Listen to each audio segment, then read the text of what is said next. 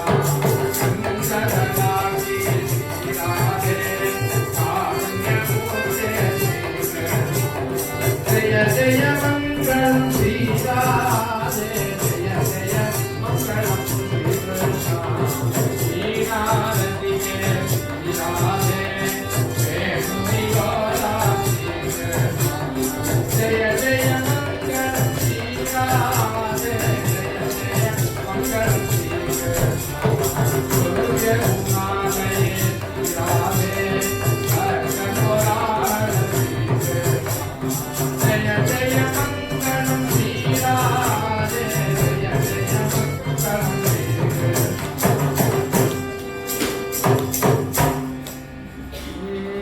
जानकी कांत स्मरणं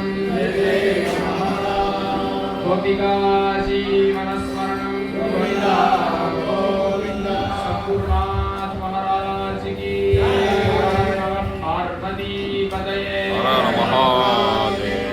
बोला कुंडली वरदा हरि विठ्ठल।